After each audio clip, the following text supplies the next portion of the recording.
This is Reason Revolution. I am your host, Justin Clark. Thank you so much for joining us this week.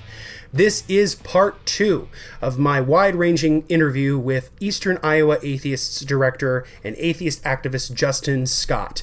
In the first episode, we talked about separation of church and state. We talked about the 2016 election, sort of had a post-mortem on the election in general. And we talked about his deconversion story, how he came to be an atheist, and more importantly, how he became an atheist activist. In this second half, we continue our wide-ranging conversation about how Democrats can be reached out to by the atheist community and vice versa, as well as atheists reaching out to conservatives and Republicans. He talks about his experience going to the Conservative Political Action Conference and meeting with David Silverman. We talk about how do we address the issue of Islamism or radical Islam in political discourse, and how do we take on people who violate the separation of religion and government on a local level. I'm so excited to bring you part 2 of my interview with Justin Scott. I'm curious if I can ask you a question. Sure. Given your wealth of knowledge and ability to look at the big picture. Yeah. In your best assumption, because obviously nobody could have predicted what happened in November, but yeah, do you feel like the current Republican Party continues to be spineless and going along with the flow, even though basically the house is on fire, they just continue to go with it up until the point that they stop getting what they want? Yes. Or do you feel like this is finally a new fork in the road where basically the guy in office says, you're either with me or against me, and I don't give two shits if you're against me because we'll get rid of you and you will be elected out. Mm-hmm. And even with our current president's previous Democratic leanings on certain issues, there comes a time where I kind of wonder if he goes from being less, I don't even want to say political or presidential, but almost very much like backroom dealer. Mm-hmm. Almost in the sense of like, I'm just in it for myself. So if I've got to buddy up with some Democrats to get something done, you know, the whole fear that I heard out of conservatives as soon as he was announced the winner was, oh my goodness, infrastructure and all the money. And, you know, it's like they were having an aneurysm over the idea that he was going to turn out to be very liberal and was just going to take all this money and dump it on roads and, you know, street lights and bridges. And they were so petrified about the idea of, holy crap, this guy's just going to piss through all this money.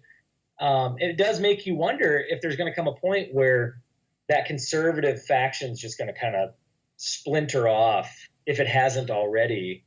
Because I still kind of feel like they're sucking on the tit a little bit. I still feel like they're like. I've said for a while now that, you know, what they've done is they've all lined up to kiss the ring. Right. Back in the Middle Ages, there were 2 popes at one point. One that was in Rome and one that was in Avignon, France. And this ran for a number of years. Well, in history, we refer to the popes from Avignon as the anti-pope.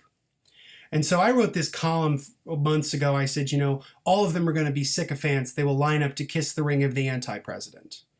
And I think they're right. I think they're right. I think I'm right about that because that's exactly what they've done. And there is precedent for this. You know, I mean, I know people make the allusions to it a lot, but it is, I think, relevant, is Nixon.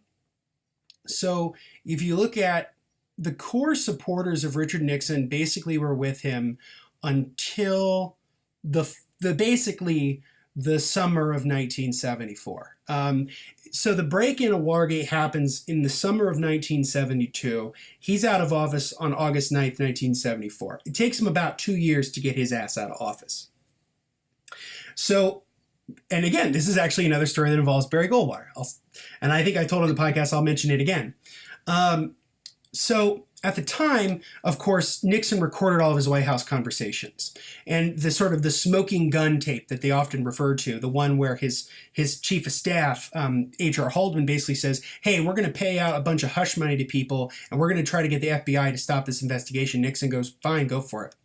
If we need to write a check for $1 million, we'll do it. Well, Nixon didn't want to release these tapes to the press, citing executive privilege, which presidents have done in the past. But the special prosecutor and the Congress at the time said, no, that's not going to happen. So they sued, and it actually went all the way to the Supreme Court. And there was actually a Supreme Court case against a sitting president. It was called U.S. v. Nixon. And the Supreme Court ruled, no, you have to release the tapes. And so what they did at first was they released transcripts of the recorded conversations of the tapes. And they thought that would take the heat off. And then that didn't work. And then they finally had to just release the tapes. He releases the tapes, I think, on August 5th or 6th of 1974. As soon as they hit the press, people read that he had basically worked on the cover-up. A group of Republican senators go to the White House, one of which is Barry Goldwater, who was on the Watergate committee at the time that was investigating, and said, they went to the White House, they said, we are going to impeach you. It's not a matter of if, it's a matter of when. We are going to impeach you. 3 days later, he resigned. So the question I always have is, how long will the Republican Party stand behind 45? How long will they do it? My thinking on the subject is, if healthcare fails, if they don't get that done, and Trump has to cave, did it again. And he has to cave, and he works with Democrats and fixes the Affordable Care Act, he's got a good shot of actually getting a second term. I'm not one of those people that think he's going to be like impeached and thrown out of office. The precedent for that is extremely rare. In American history, there have only been 3 presidents who've ever been impeached. And one was Andrew Johnson, who was after Lincoln, who was impeached for firing a cabinet member. There was Nixon, and there was Clinton. Clinton, they did convict him of impeachment, didn't have the votes to throw him out. Same with Andrew Johnson. Nixon's impeachment, again, didn't get far enough, and he resigned. So the precedent of a president being impeached and thrown out of office is very rare, which is all the more reason why I think Democrats need to get their shit together and start caring about 2018 and 2020, because I do think he's beatable. Because there's only really a core of about 35 to 38% of the country that will be with him no matter what. Yeah. And they'll stay with him no matter what he does. And so the key is to get that other percentage of the country, many of which are Republicans, to go, look, we tried this. We tried this crazy-ass experiment in authoritarian populism. We tried this crazy-ass experiment with what I deem as the first postmodern president. Let's not do that now. Let's not do that now. Let's either nominate somebody else, or let's actually have the Democrat win. I do think there's going to be an internal problem within the party. One thing, I don't know if you know this or not, but Mike Pence was recently in my state. He came back home to do this big fundraiser at a hotel here in Indianapolis. And he was, it was one of those like $1,000 a plate, $5,000 a plate dinners. One thing that Mike Pence has done, and no sitting vice president has ever done this while in office, is set up their own political action committee. Now, why does a sitting vice president create a political action committee not even a year into his boss's presidency? Why would he do that? My thinking on the subject is that this is either going to go south real fucking quick, and the Republicans are going to realize, and they're going to go, oh, fuck, this is not working anymore. And there's going to be a coup, and Pence is going to win. But who knows? I mean, like I said, it took them 2 years to get Nixon and Watergate. They impeached Clinton, but they didn't remove him from office. Same with Johnson. So, I think that the chances of him being voted out of office are better than him being removed from office.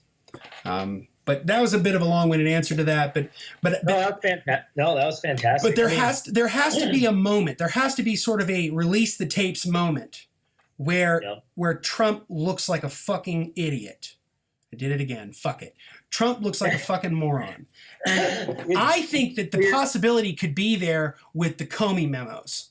That if the Senate Intelligence Committee or the Senate Judiciary get the Comey memos, and those are then leaked to the press as the documents themselves, not just summaries of the transcripts, but the actual documents themselves, that's when it's going to start looking bad.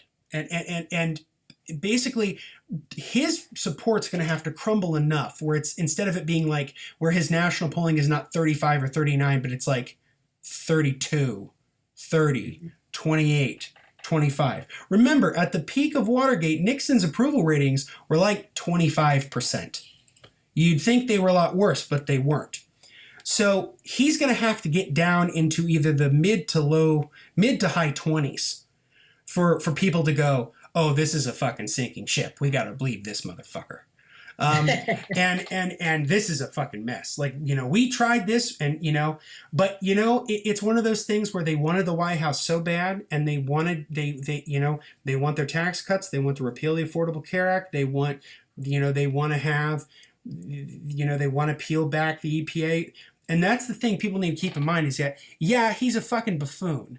And he is.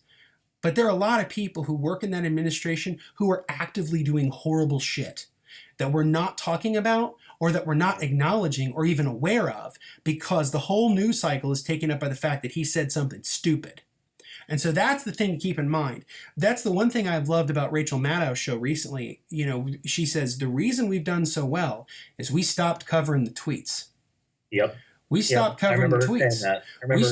We started covering everything else because people hunger for that knowledge. I think, and I'm going to say it, I'm going to say his full fucking name, I don't care. I think that Donald Trump is the most corrupt president we've ever had. I mean, corrupt on a level, and I'm not even talking about Russia. I'm talking about just in general. He's the most corrupt man to ever occupy the White House. He's worse than Warren Harding. He is worse than Ulysses S. Grant in the second term with the whiskey ring. He's worse than anybody. And you know, the involvements he has with foreign banks, the involvements he has with Russian oligarchs, the connections that he has to the mob, the connections he has to Russian crime families, the connections that, I mean, he is truly one of the most corrupt man to ever occupy the White House. And the fact that nobody spent any fucking time about this during the campaign is what pissed me off. Because everybody was like, oh, he's a bigot, oh, he's a sexist, this and that and the other. Yes, I agree about all of those things. We don't need another tweet to be reminded that Trump is a misogynistic, racist asshole. We know that. He's an asshole. Why is he an asshole? He's an asshole because he didn't pay his Polish workers who built Trump Tower, and they sued him for years, and he finally paid. He's an asshole because he built people out of millions of dollars through Trump University. He's an asshole who ran his casinos into the fucking ground, and his father had to launder money through his own casinos to keep them afloat and away from regulatory interference by the Gaming Commission in New Jersey. This is the shit they should have talked about. Because the whole thing about him, people said was, oh, he's a businessman. He's going to shake shit up. The man has not made an honest dollar in his fucking life. And like, that was what they didn't focus on because, again, they were focused on the fucking tweets. And that's what made me mad. And that's because the man is corrupt as all get out. He is, and that is something that I don't think people cared about until now. And that's just the theme, is that nobody cared about this shit that matters until he occupied the White House. And then people started to give a shit. You know what? I give a shit right now. Let's march to the White House right now. I mean, you said that I inspired you, but I tell you what, that was your Grievin' Revolution Gettysburg Address. Thank you. I'm just saying. It was. I mean, that's the hashtag for the show now. And I do want to give a shout out to there was really one person who was doing this. And most of what I know about Trump is through a wonderful book called The Making of Donald Trump, which is by David K. Johnston. He's an investigative reporter. He was on with Maddow when she did the tax returns because he got them. And he has investigated Trump for nearly 30 years and has so much dirt on him that's amazing. And this book came out last year around August. And there are really two books in my life that have they've disgusted me and made me feel icky after reading them. One was Going Clear, Scientology and the Prison of Belief by Lawrence Wright, learning all about Scientology, which if you learn anything about me, if we ever do another conversation or whatever, I'm a Scientology watcher. I probably know more about Scientology than I know about Christianity. Sure. And then the Making of Donald Trump. It made me icky. I wanted to take a shower after reading that book because Trump is corrupt. I mean, it really is like having a mafia boss oligarch in a Eastern European shithole country be president of the United States. Which is why I do this show. I mean, that's why I'm talking to you, because well, if I can take everything that you just said as along with the passion from my standpoint of being on the ground. Yeah. It's kind of a bunch of a loaded question, so just kind of grab at the question that appeals to you. But number one, does the atheist community have any reason to get involved at the federal level of activism? Or is it a sense of we should focus on what's going on at home and let all of the private investigators and special prosecutors and let them all just do that? Secondly, what should be our messaging? Should we focus on him and the disaster that it's been the last couple of months, or should we just focus on the issues that are important to us? I came onto this show, agreeing to come onto this show because I felt like, hey, maybe I can inspire some people on the fence. I feel like we've done that in the first part of the show.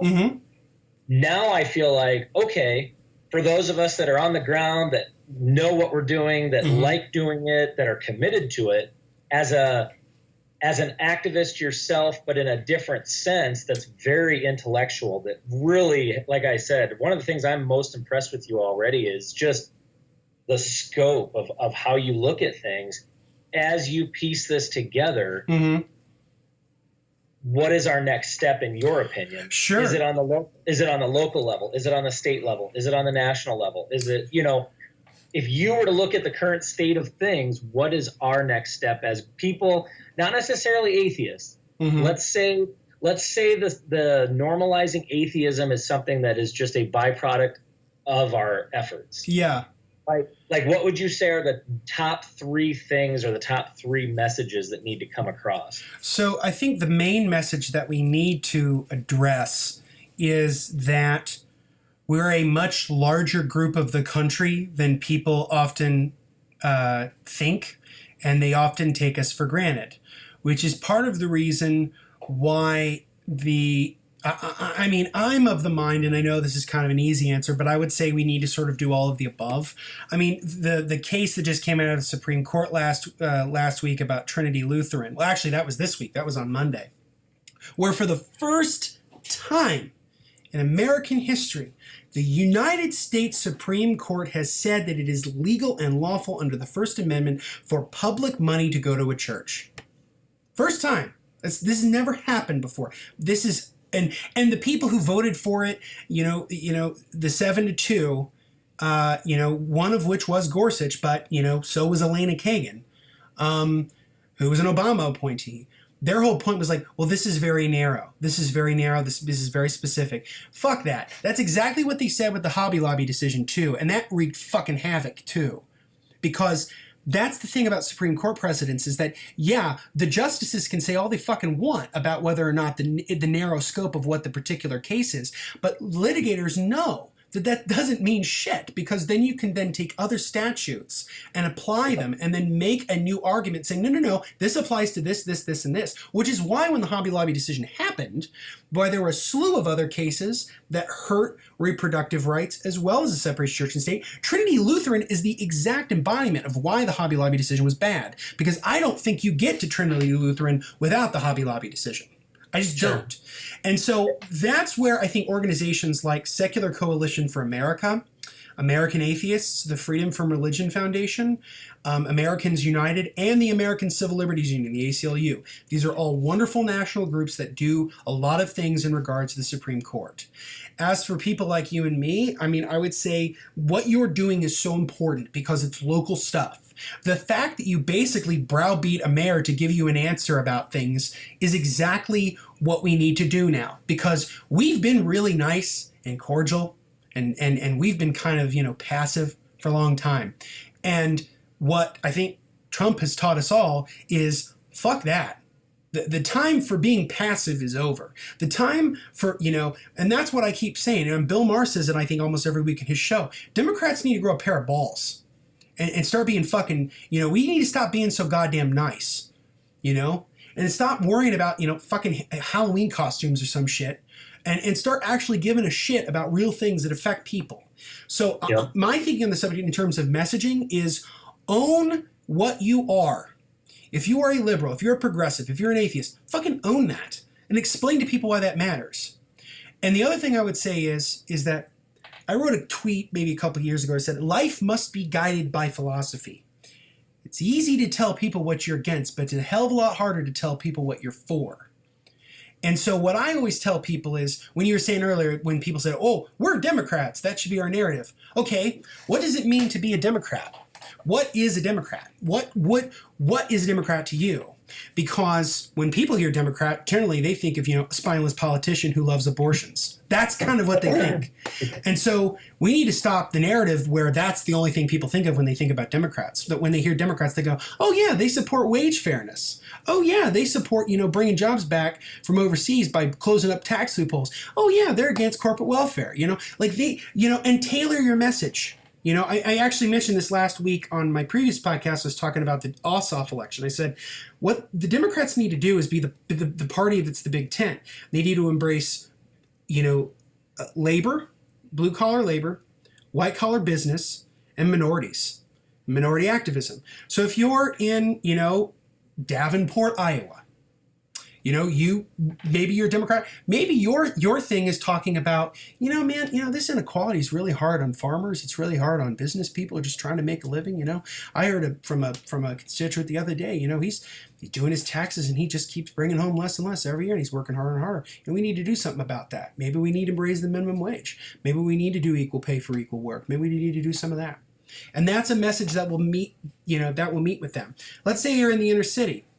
You're in Chicago, and you're an African American politician or something, and they're asking you, and you, man, we need to really do something about this police brutality, man.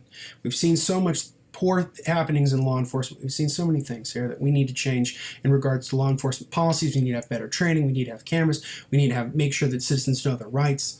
And man, the schools are really terrible. We need to do something about that. Maybe we need to, invest in some early childhood education. Maybe we need to do an early lunch program. Maybe we need to do an after-school program. Or let's say you're in, you're in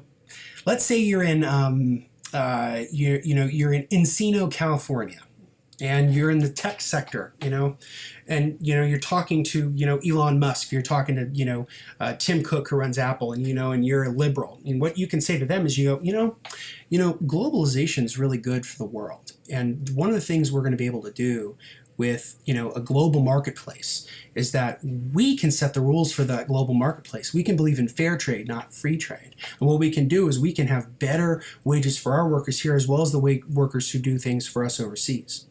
And we're also going to support comprehensive tax reform, because I guarantee if you lowered the effective, if you lowered the marginal corporate tax rate, we'd bring some of our dollars back here. There are certain things that Democrats can do. And that's what I'm saying is tailor the message. So if you're in a certain district, you're in a certain region, play to what they care about. That was what Bernie was really good about. He was really good about, when he wanted to talk about, trying to fight back against anti-Muslim bigotry or fighting against police brutality. He would say that in a specific context. Then he'd go somewhere else and he'd talk about, wage fairness and economic fairness and inequality, and he'd hone that message. He was very good at that. And that's what Democrats have to do, So let me ask you a more refined question, rather than what should Democrats do? Yeah. What should atheists do as kind of this group that's on the sideline, not because we don't want to be involved in it? I'll give you an example. Okay. Recently, the first district in Iowa had these little tiny listening posts. They were unofficial. They weren't part of the state party. Mm-hmm. But they were held libraries, and they said, hey, if you're an activist, if you're just a voter, come in and tell us what you think. And it was very beneficial. It was very awesome to be a part of. Yeah. Of course, I go in again as the atheist in the room, and there were a lot of familiar faces, but there were quite a few that had never heard of me. They probably gasped when they heard the word atheist, and they were all self-professed Democrats or progressives. Yeah. And so to hear them gasp, it's one thing to go to a Ted Cruz rally and hear them gasp. That totally makes sense. But to walk into a room of people you feel like should be kind of on your team, yeah, and to have them kind of look at you And basically the message that I gave was, it's not just giving lip service to the separation of church and state, or as I prefer to say, religion and government. Mm-hmm. But if you look at almost every single issue that we are facing as a country or as a state, in one way or another, it could always trickle back to that separation. It could always trickle back somehow. Look at defunding Planned Parenthood. That's a perfect example. Look at death with dignity. Mm-hmm. You know, these very specific issues that I feel like liberals should have no problem running away with. I mean, saying, how are you violating bodily autonomy? How dare you go in and tell a woman what she can or can't do with her body? And just as much as I like to say I'm an atheist, I am actually, I don't know the correct phrasing for this, but my wife and I, went through an abortion. Mm-hmm. And it wasn't an elective one. It was medically, we had to do it. Mm-hmm. It was with our first pregnancy. We wanted that child, but we ran into complications that were going to leave the child unviable. And I always like sharing that every time I get a chance, because no different than that atheist sitting in the closet, you might have people that are on the fence about being open about it. Yeah. And instead of saying, oh, we had a D&C or a D&E, no, it was an abortion. It was a medically necessary abortion, mm-hmm. but I'm very proud in our decision. I'm very proud. I do not regret it. I think that we were given all the information that we needed. But as an atheist, when I walk into those rooms and I try to explain to these people, many of which, let's be honest, are 50 years old and older. Yes. They don't come from the world of being courteous to LGBT Americans. Yeah. They don't come from the world of income equality. They don't come from the world of equal, pay for equal work. Mm-hmm. They just have a different version of it. And so when I hear them say, well, I'm a proud Democrat, I look at them and I'm like, you're not the same kind of Democrat that I think. And then lastly, what I was going to say is, when I attended that county meeting for the first district group, the one thing that I asked them about, excuse me, was their messaging to young voters. And obviously that's a cliche because, we used to have the Rock the Vote by MTV, and it was more exciting, and it was more just this bus was going to show up on your campus and you were going to sign out the form, and now all of a sudden you're registered to vote. But it stopped there. Yeah. And I feel like after this 2016 election, you're going to have all those, and I hate to use the word kids, but you're going to have all those kids that have the first election under their belt. Mm-hmm. And especially with the very liberal, the very progressive, the Bernie supporting kids. Yeah. They didn't see Bernie as a 74-year-old man. No, they didn't. They saw him on an intellectual level where they said, you know what? This guy's speaking to me on a level I can't even explain. Mm-hmm. And we're watching him get fucked. Yeah. We're watching somebody that we are the generation of being lazy as shit. And I'm not saying that. I'm saying that's what society says about the millennials. Yeah. They're lazy. They're obsessed with themselves. They love technology. They love social media.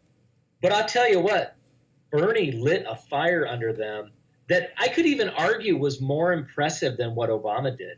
Because Obama, his PR team had him off as a celebrity. Bernie's people were more like, listen, we have $0 to do this. We are going to need your help. Yes. And I think people just rose to the occasion and were like, hey, we like what this guy's saying. I had the chance to listen to Bernie speak long before he was a candidate. I walked out of that room going, I'll vote for that guy, straight up. I think you're right. So where I was going with that is, I asked the party, how do you plan to attract these young voters? And that's where they said, well, we'll just tell them we're Democrats. And I said, that's not good enough. You realize these young voters, that's a bad word. That's like saying you're a commie in the 50s. Saying that you're a Democrat now, mm-hmm. These young voters are going to go, fuck you. You're the one that screwed my guy over. I ain't supporting you. Yeah, I mean, my thinking on the subject, and I know Bernie said something to this fashion. So I kind of take a page. Okay. I kind of take a, okay, I'll wait real quick. But I kind of, can you hear me? Yeah, go ahead. Okay. I kind of take a page out of the book of Christopher Hitchens, actually. Oh, nice. I'm tired of coughing. I'm sorry. We've been going a while. I want to give you a clear file, and I keep clearing my throat. No, that's fine. I appreciate it. And I'll do some editing as well. But I take a page out of actually out of Hitch on this. I think the Clintons ruined the Democratic Party. I think they both did. I've said for years the Clintons are the masters of being all things to all people while simultaneously believing in nothing. And I don't care about talking shit about them anymore. The truce is over. There was a generation of Democrats who, during the Reagan period, were just absolutely in the fucking wilderness. They didn't know what to do. The country had shifted to the right. They didn't know how to make a message. There was this organization that was founded out of the ashes of sort of where the Democratic Party was in the late 80s, early 90s. And it was called the Democratic Leadership Council, the DLC. And the star of the DLC was Bill Clinton. At the time, he was the governor of Arkansas, and he was somebody who was sort of seen as the new Democrats. That was something you heard a lot at the time, the new Democrats. That these Democrats were more centrist. They were less interested in sort of progressivism. They were more interested in sort of the white-collar workers as well as sort of social issues. And so that's what Bill Clinton played to, and it worked for him for a long, long time. This is how you can have a president like Bill Clinton be a Democrat and sign welfare reform into law and say things like the era of big government is over. So Bill Clinton and the leadership of the Democratic Party went from being a party about labor and a party about progressive politics, and it became the party of sort of middle-of-the-road, white-collar corporatism. And that's what the party became. The Democratic Party today is what the Republican Party was in 1952. They're very similar in terms of how their fundamental politics are. And now Obama is a product of that. But what made Obama different was that Obama was charismatic enough and different enough that the sort of the politics of the New Democrats didn't ruin him. That's why he won. Why Bernie was so successful was because he blew that notion completely up. He said, no, if Democrats want to win, they've got to stop being just the party of white collar corporatism. They can no longer just be for, I mean, and I don't mean to sound flippant when I say this. They can no longer just be the party of money managers and brown people.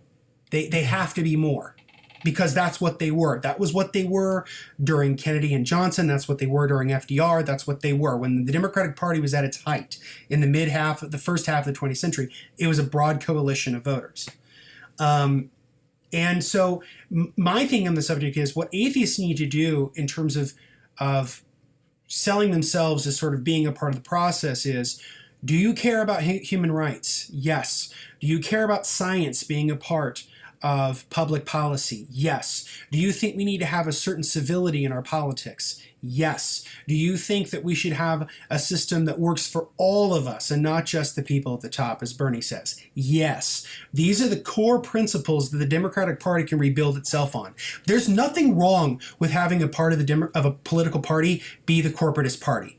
Part of it. There's nothing wrong with that. Every party's always had that. The difference is that the Republican Party was always the party of corporatism, and the Democratic Party was always the party of labor. And the problem is that is now starting to shift. Blue-collar workers voted for Trump. They didn't vote for Clinton. They liked him. And that's a trend that started with Reagan, because Reagan played to their sense of like Americanism. Small town, faith, family. He played to those strengths of what small-town Americans want. Well, the Democrats stood over here and said, yeah, but he's kind of taking away your wages and unions are going down and whatever. People didn't care about that. They wanted a narrative. The Democrats have to give a narrative to people again saying, we are the party of everybody. We care about everyone. We want to make life better for everyone, not just the people in Silicon Valley and not just the kids on the streets protesting about whatever. They need to be the party that represents the broad swath of the American consensus and rebuild a new American consensus on top of that. And so what I think Bernie did, much like Trump did for the Republicans, he sort of blew up the new Democrat narrative. He blew up the Clinton-esque narrative, which is great because finally the Clintons can fucking go away. but it's and the Democratic Party can become the party it once was. That it's now out from under the thumb of the Clintons. Do you think it would be wise? And this, I'm wearing my atheist hat when I ask this. Yeah. Do you think it would be wise for us? Let's just use the word secular atheists, those that are really, really concerned with the secular nature of our government and our country, because I have met some atheists that just say, listen, I don't give a shit. I'm just an atheist and that's all I care about. So I use the phrase secular atheist to describe those atheists that really, really watch this and want to be a part of it. Yeah. Do you feel like we could use what the guy in office did, how he hoard out the evangelical vote to his advantage? Yeah. And basically try to appeal to those moderate Republicans by saying, listen, those evangelicals helped propel him to the White House. Look at how he's fucked you over. And don't you think that we should change this? Like, could this be the best thing for atheist America? Even those that want to embrace a more secular Republican Party, where we could look at those moderate Republicans and say, listen, get the evangelicals the hell out of here. They're a dying group. They're definitely just as influential, if not more, of what they have, of what they've been historically, despite the fact that their numbers are dropping. I mean, you might see more passion and more energy out of them, but if you just look at the sheer numbers around Iowa, I mean, I've been checking the numbers for, I think it was from 2005 to 2010, and like the number of people assigning themselves as Christian is just taking a nosedive. We should be able to harness that while still saying, listen, there are atheists that believe in small government. There are atheists that believe in a conservative approach. Yes. But look at what that guy did to you, because he basically took this pocket of religious zealots and sold them a pack of lies and half truths, and got his ass into the White House. And look at how you ended up, almost making it seem like not that we're siding with the Republican Party, not that we're siding with the conservative movement, but just like saying, hey, listen, let us help shine this painful flashlight or spotlight on what just happened to you. That's true. Like maybe bring us into the party, bring us into the circle. Let us speak our piece a little bit and just stop with the God shit. I mean, yeah, I mean, I will tell you this. I mean, if the Republican Party ran candidates that believed in limited government, that believed in lower taxes, that believed in economic freedom, but were also like pro-choice and pro-gay marriage and pro-marijuana legalization, I would vote for them. So you mean libertarians, just less crazy? Yeah. I would say, sort of right of center libertarian types. Because that actually know where Syria is, right? Yeah, that actually know where Syria is, who doesn't look like he's fucking stoned all the time. The libertarian dude, okay, so just to give you some context, I was a libertarian activist for a few years. I had a phase where I was really into liberal politics and I was a progressive, and I left the progressive movement and I became obsessed with Ayn Rand and objectivism. I sort of discovered Ayn Rand around the time I became an atheist. And so her whole philosophy is atheistic, and it was very appealing to me. Because her whole philosophy is about, I know a lot of people say it's like, fuck you, I got mine. It's certainly that to a lot, but it's also about sort of, it's also about sort of being an individual now and living now and achieving now and living out your values now, because the mystical, as she would call it, was bullshit. So I was way into the libertarian movement. I used to run a libertarian group in college. I went to conventions. I saw Gary Johnson speak. So I tend to think about a lot of politics, even though I'm a liberal and I'm a Democrat and I'm on the left. I tend to think I think like a libertarian does. So I tend to, I tend to think of those issues. I think that if the Republican Party secularized, they'd be fucking unstoppable. I mean, because, if you look at my generation, the millennials, people who are in their late teens or 20s, a lot of them are Bernie people, they're progressives. a very large swath of them are socially liberal and economically conservative. If you gave them a candidate that was socially liberal and economic conservative, that person would be unstoppable. And so, maybe that's what Democrats have to do sometimes. Like, and again, this goes back to what I'm saying about being the Big Tent. For example, my senator is Joe Donnelly. He's the Democratic senator of Indiana. Joe Donnelly is one of the foremost champions of the Affordable Care Act. He's very good on LGBT rights, but he's pro-life. He's pro-life. And I think there should be a space within the Democratic Party for people who are pro-life. Even though I am pro-choice, I think there should be a space in the Democratic Party for people who are pro-life. Much as I would say there's a space in the Republican Party for people who are pro-choice. Because the problem with the parties is, before 1950, the parties weren't that ideologically distinct. The parties weren't, but over the last 50 years, the parties have become ideologically distinct. And so, if you're a person who votes on one issue, and that issue is the separation of church and state, you're probably going to vote Democrat.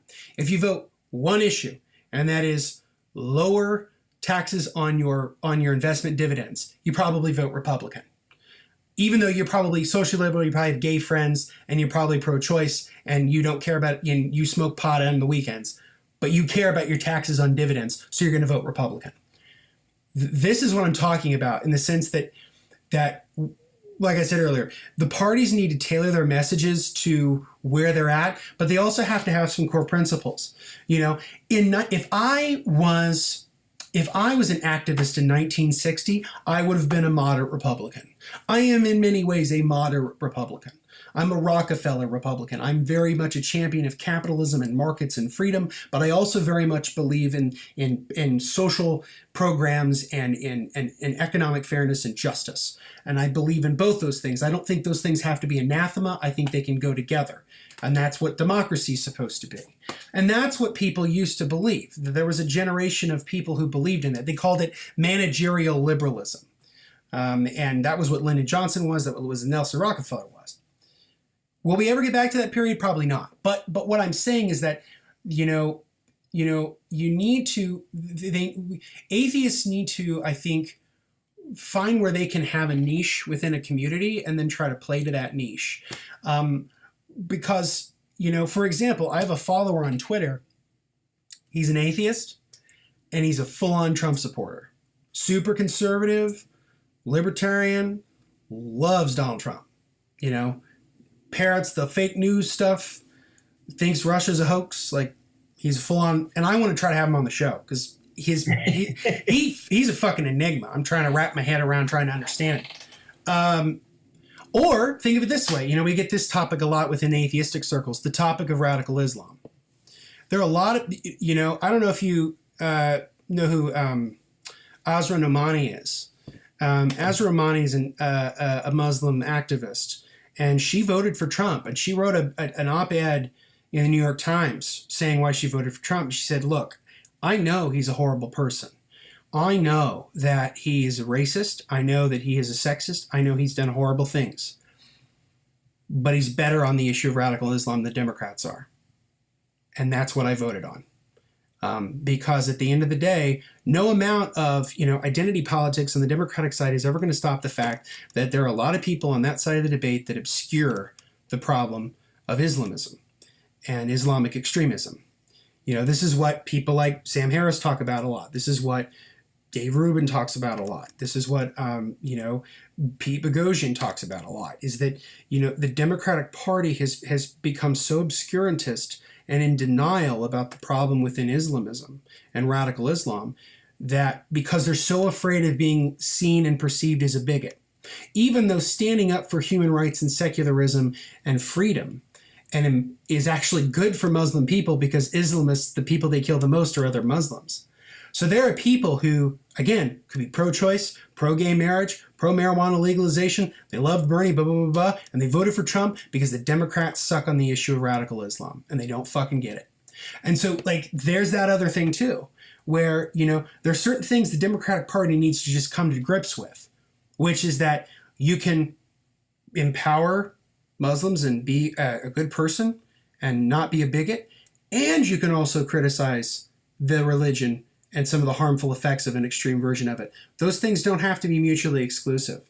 And so, do you feel like that whole concept of coexist has turned into such a love fest where now people in that party don't feel like there can be any criticism whatsoever? Yeah. Otherwise, they're like breaking the golden rule. Like, I've struggled with it. We're just a part of an interfaith council here where one of the prominent players in it was a Muslim woman, one of the nicest women you'll ever meet. And yet, anytime the conversation of Islamicism got brought up, it was seen as somehow you were being rude or disrespectful, or you were playing into that. And don't call it racism, because it's not racism. No, Islam is not a race. And it's not a race. I wish these lawmakers and elected officials would just get off of that kick. I almost feel like they just score a couple political points every time they say that. Oh, it's virtue signaling. It's total virtue signaling. Exactly. And they pretend like it somehow scores them points, when those of us that are like that like you described, we can respect Muslims while still thinking that Islam is batshit crazy. Yes. You know, I had the opportunity right after the president's travel ban came out to take part in a rally of sorts down at the Mother Mosque in Cedar Rapids, Iowa. And I'm probably going to butcher this, but I believe it was the longest standing mosque in North America. Mm-hmm. I don't think it's the oldest. I just think it's the longest standing. Right. So anyway, they had this big rally for, stand up for religious freedom and stand up for Muslims. And they asked me to take part and to speak on behalf of the atheist, worldview. It was a huge honor to be a part of that, because I still feel like I'm still figuring out how to be a leader in this movement. Yeah. But I took some flack from some atheist friends that said, "What the fuck are you doing down there? Why are you down there? Why are you speaking so nicely about this religion?" And I said, "You know what? Go back to what I said. I didn't talk about the religion. I said I talked about how atheists understand in a small respect what it's like to feel like an outsider looking in. And that's what Muslims are feeling like right now." Yes. And don't get me wrong. I look at Muslims all the time and I just want to sit down and say, "Can I just talk to you for 2 hours? Can I just pick your brain about all of this and ask you, how do you," because I've had these conversations with Christians. When you live in a state that's like 80, 90% Christian, they're everywhere. But to have a conversation with Muslims to say, why is it you hold this belief? What would it take to change it? Get a little street epistemology going. Yes. And but doing it in a way where you're respecting them as individuals, because like Seth Andrews says, they're just victims of bad ideas. Yeah. And if you can start to pull that back and start to plant the seeds of doubt and make them even start to go, yeah, this Muhammad guy might have been real, but this idea of following this supernatural thing is a little messed up. But anyway, I just spoke about, hey, it's important that atheists speak out about religious freedom, because even though we think religion is divisive and horrible and it poisons everything, thank you, Hitchens, for that amazing phrase. At the same time, let us atheists be the first ones that stand in front of a church and say, "You're not tearing this down. You're not shutting it down." As long as we have religious freedom in this country, everyone has a right to be as batshit crazy as they want. Absolutely. I mean, one of the things that's important here, because, I agree with you. And I was also in an interfaith panel a couple years ago with a Muslim woman who I used to go to school with. Well, she wasn't a fellow student. She was an administrator there at the time. And she wore the hijab. She wore the hijab every day. And she told her story about why, because her family doesn't do it. Her family doesn't, her mother doesn't wear the hijab. Her mother never did. But she does. And it's a connection to her grandfather, who she loved very much. And I guess she had very, very close and very personal and rewarding conversations with him about religion and about Islam. And because of him, she wears the hijab. It's the first time I'd ever heard anybody ever explain their reasoning behind wearing something like that outside of, oh, it's just my religion, or the critical side of it of it is a symbol of female oppression, which I still think it is. But that's, you know, but my, you know, to me, it's the Democratic Party does not understand this issue. And the reason they don't is that classic phrase, the road to hell is paved with good intentions. There's a reason that they're so obscurantist about this. There's a reason. Between 1939 and 1945, 9 million Jews were killed by the Third Reich. And it didn't just start right away. It started with, oh, the Jews are shifty. Oh, the Jews will take your money. Oh, the Jews are this. Oh, the Jews are that. And it was decades long. It started in the late 19th century, and it was tied to sort of this Kantian notion of Germanness, that we have to have an ideal, and the Jews don't fit into it. And so there was a generation of people that came up who blamed all their insecurities, especially after World War I, when, you know, Germany was devastated by the Allied powers who asked for all these reparations back, but they didn't have any money. And their currency went to shit. And the political system, the Weimar Republic that was set up, was complete dog shit, and they couldn't get anything working. And out of that vacuum came the fascists, the brown shirts, and the Nazis. And they found a victim to blame. And then they did it, and that was the Jews. And it started first where, like I said, they would say mean things about the Jews. Then they would write mean things about the Jews. Then they would put the Jews in ghettos. Then they would put Jews in work camps. And then eventually they just started killing them. There's a horrible legacy of the Holocaust. And I think there's a very moral reaction to when a politician or a intellectual on TV or whatever says shit that's pretty mean and disparaging about Muslims. It's a natural reaction because we've seen what happens when you signal out a group of people and you treat them as if they're lesser than you. And so that's why I think the Democrats and why liberals in general do it. They don't want the world to go down the path where we are going to start to see them as something other than us. Because if we do that, then truly the inhumanity, the horrors of the 20th century will return. And that's a totally justifiable and understandable reason.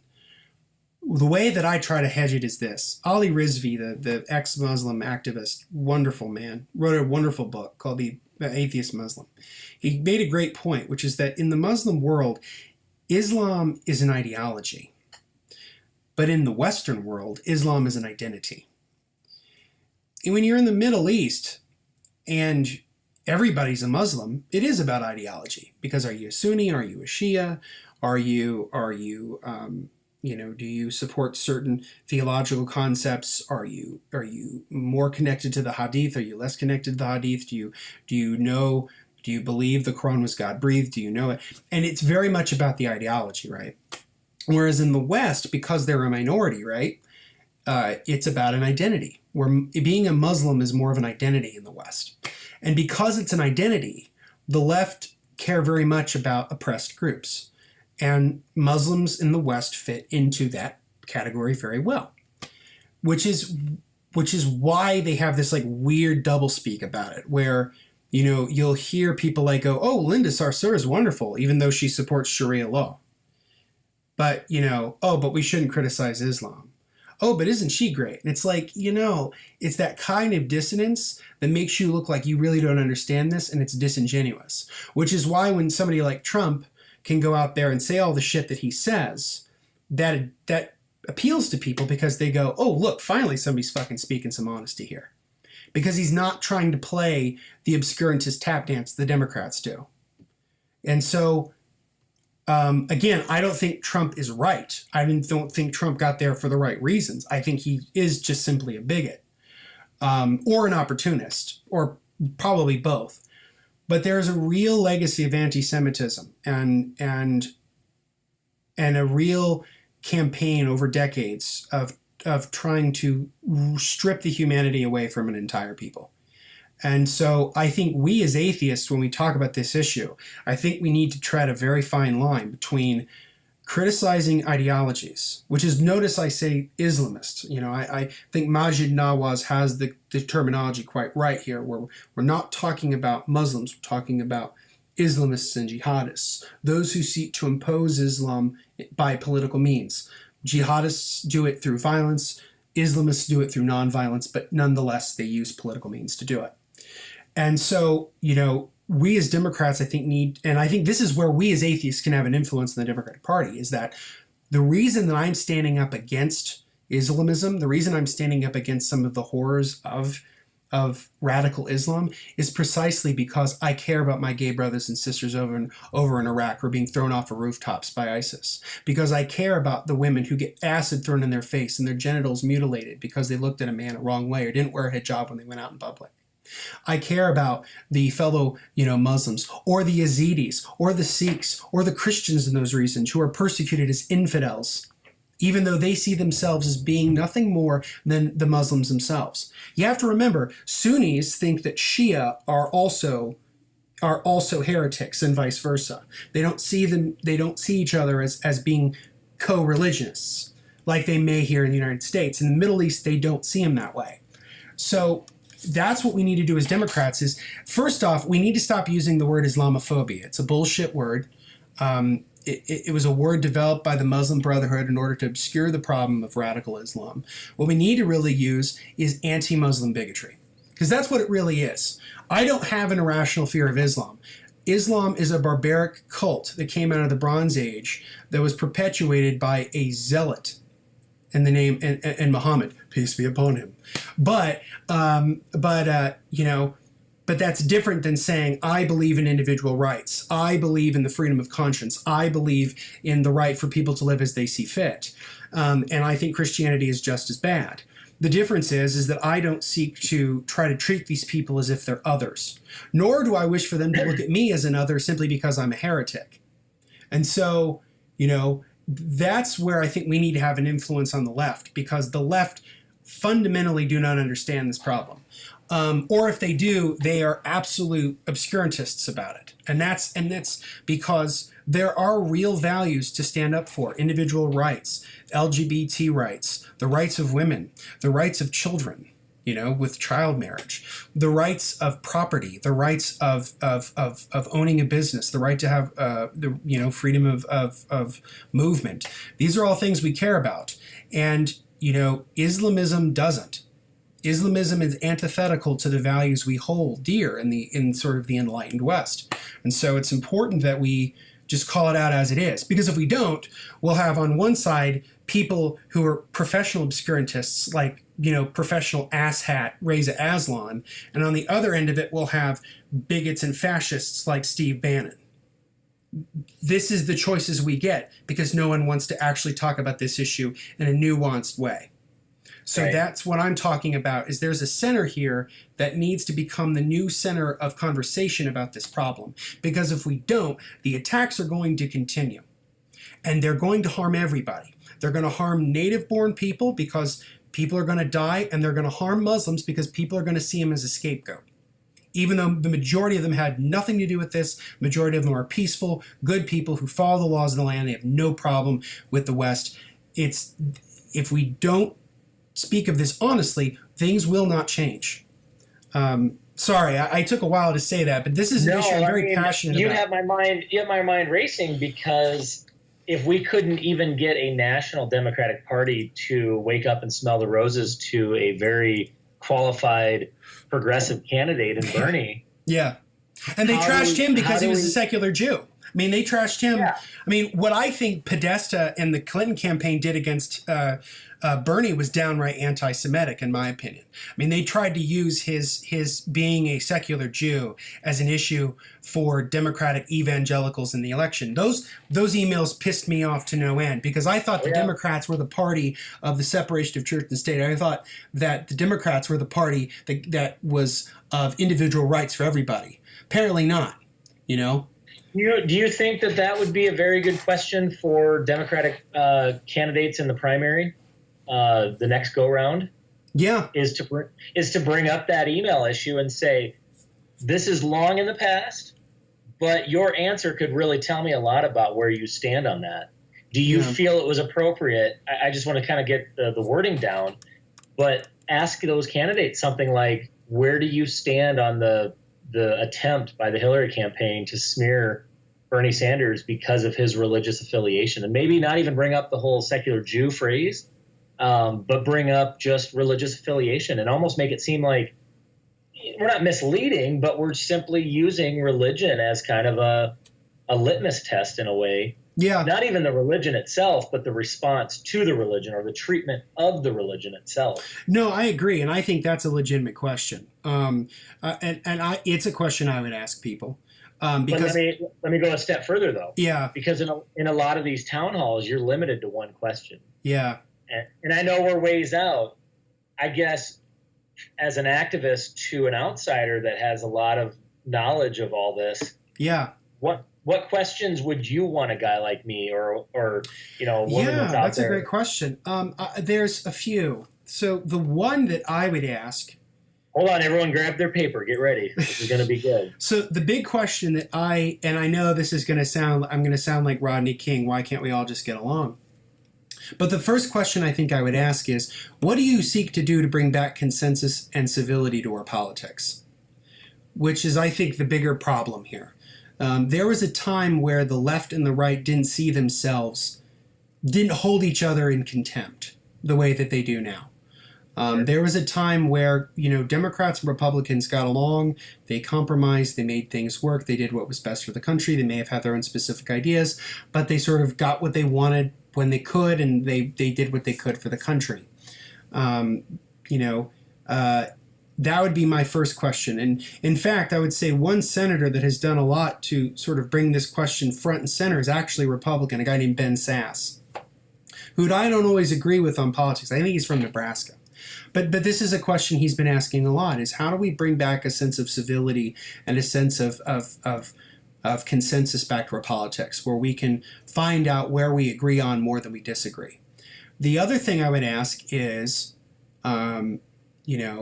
I think goes back to our discussion of Islamism, is I would ask them, what concrete steps do we in the United States need to take in fighting Islamism or other forms of religious extremism around the world? And that's a question I think that needs answered, and needs a good answer. We don't need just some politicians saying, "Oh, there's no problem. We can just have open borders and let everybody in. It doesn't matter." We can't have that answer, and we can't have the answer of "fuck them," and we're gonna do a ban, and nobody of these people are going to come in. Never mind the fact that on the travel ban, he left out Saudi Arabia, which is where the 9/11 hijackers came from, and where the sort of the main threat of Islamism comes from in the form of Wahhabism. But we'll table that for a minute. Yep. But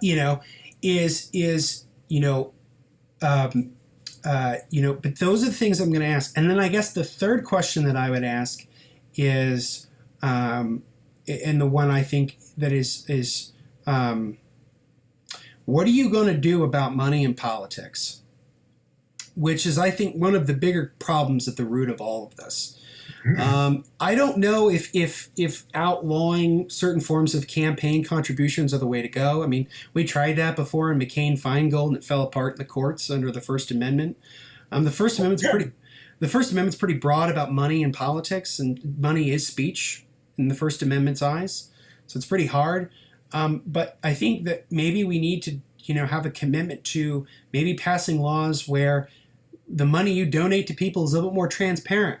So if you're a local politician and you received money from the Koch brothers, people should know about that.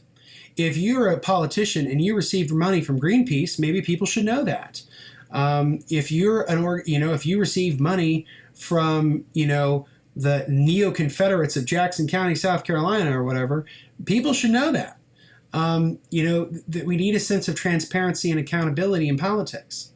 And just as a side note, I think the other thing I would ask is, how will we rebuild the parties to Okay. This is just the broader question. It kind of goes to the civility question is, what do you want to do as a public leader to instill trust in our institutions? Because we have a crisis right now in the West. It's in the United States. It's also in Europe. We've had Brexit. We've had the very close race in France. We're going to have the election in Germany. There's a widespread distrust of our institutions. And when institutions are built on trust, our political institutions, our social institutions, our economic institutions, they're built on the public believing that they will do what they need to do and serve the interests of the public. People don't believe that anymore. And so what I would say is, alongside the civility and alongside the consensus, I would say, what do you seek to do to instill trust in the American people, both in Congress and in the institutions? Because if people can start trusting the institutions again, and trust is earned, by the way. I mean, we've gone down this route where, like, they lied to us about Vietnam. They lied to us about Watergate. They lied to us about Iran-Contra. They lied to us about Iraq. This has gone on for decades. It's very easy to see why people wouldn't trust our institutions. But if the political institutions lose trust to a point where the public merely no longer accepts what they even say, let alone what they do, we're in a rude awakening, because that's the ripe atmosphere for a real authoritarian to come into power. Because Trump is not a real authoritarian. He just plays one on TV. Wait till you get somebody in the White House who truly is an authoritarian like he is, and a right-wing one at that, who's actually intelligent and actually has an ideology. Because he's paved the way for that shit. And so, so I would say those are the things I care about the most: civility, consensus, trust, and dealing with foreign threats and domestic problems as well. Mind if we zoom down a little bit? Yeah, I tend to go very big. No, that was the 30,000 foot questions. Yeah, and those are great for the activists that are concerned with money and politics. I mean, everyone is concerned with all of those issues regardless of where you stand religiously.